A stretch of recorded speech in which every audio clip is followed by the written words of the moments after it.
అందరికీ నమస్కారం. Jamie Prem's YouTube ఛానల్కి స్వాగతం. ఈరోజు మనకి అలనాటి ఆణిముత్యాల కార్యక్రమంలో అరుదైనటువంటి ఆణిముత్యం సాగర సంగమం. ఇందులోని సూపర్ హిట్ సాంగ్ నాద వినోదం అనే సాంగ్ గురించి సంగీత సాహిత్య విశ్లేషణ చేయడానికి ప్రయత్నం చేస్తాను. వీడియో పూర్తిగా చూడండి.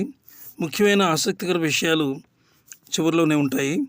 మీకు నచ్చితే ఒక లైక్ ఇచ్చి సబ్స్క్రైబ్ చేసి మీ మిత్రులకు షేర్ చేయండి. ఇక విషయానికి వస్తే 1983 సంవత్సరంలో కళాతపస్వి కె విశ్వనాథ్ దర్శకత్వంలో రూపుదిద్దుకున్న అపురూప మహోన్నత సంగీత ప్రధానమైన చిత్రం ఇది. ఈ సినిమా 2 జాతీయ పురస్కారాలు, 6 నంది అవార్డులు గెలుచుకుంది.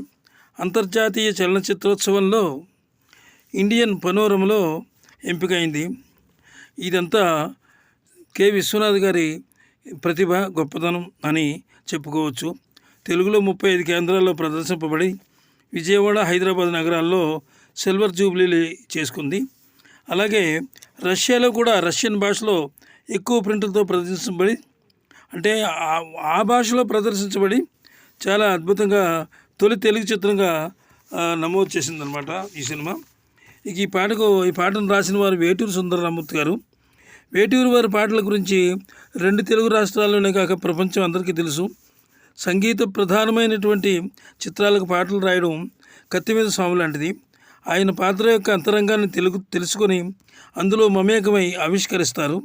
సంక్లిష్టమైనటువంటి సన్నివేశాలకు సహేతుకంగా స్పందించి ఆయన చక్కటి పదాలతో, మా సమయస్ఫూర్తితో, అర్థవంతమైన పదాలతో పాటను పల్లకి ఎక్కిస్తారు. ఇక స్క్రీన్ మీద కమల్ హాసన్ చేసినటువంటి నాట్యానికి ఆనాడు ప్రేక్షకుల్లో, పండితుల్లో, పామరుల్లో కూడా, నృత్యకారుల్లో కూడా ఫిదా అయిపోయారు. జయప్రద ఇద్దరు కూడా స్క్రీన్ మీద కనిపించారు. ఇక ఈ పాట పాడిన వారు ఎస్పి బాలసుబ్రహ్మణ్యం గారు. అంటే ఎస్పి బాలసుబ్రహ్మణ్యం గారి గురించి ఎంత చెప్పినా తక్కువే అవుతుంది. అలాగే ఎస్పి శైలజ గారు ఇద్దరు కలిసి మధురంగా ఈ సాంగ్ను, అంటే హమ్మింగ్ చేశారు. శైలజ గారు చాలా అద్భుతంగా ఉంది. ప్రేక్షకుల గుండెల్లో మల్లెలు పూయించారన్నమాట ఈ పాటని. అంత అద్భుతంగా ఈ పాటని పాడారు వారిద్దరు అన్నా చెల్లెళ్ళు. ఎంతో అద్భుతమైనటువంటి సాంగ్ ఇది. అలాగే ఇక సంగీతం విషయానికి వస్తే విషయజ్ఞాని ఇళయరాజా అద్భుతంగా దీనికి బాణీలు కట్టారు. ఒక సాంగ్ రూపకల్పన చేయాలంటే ఎలాంటి రాగ విశేషాలని అందులో పొందుపరచాలి, సాంగ్ సాహిత్య గమనం అంటే ఎట్లా వెళ్తుంది గమనం, పదాల పొందిక ఎలా ఉండాలి అనేది సంగీత దర్శకుడికి అవగాహన ఉండాలి. అప్పుడే సాంగు సమగ్రంగా ఉంటుంది.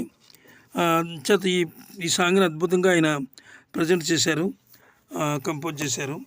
ఈ వీడియో మీకు నచ్చినట్లయితే సబ్స్క్రైబ్ చేసి మాకు సపోర్ట్ ఇవ్వండి, ఒక లైక్ ఇవ్వండి. అలాగే మీ మిత్రులకు షేర్ చేయండి. సాగర సంగమం సినిమా ఆ రోజుల్లో అందరి ప్రేక్షకుల్లో కూడా సంగీతం, అంటే పండిత పామరుల్లో కూడా చాలా అద్భుతంగా ఉంది ఈ సినిమా. సరే, నమస్తే, సెలవు.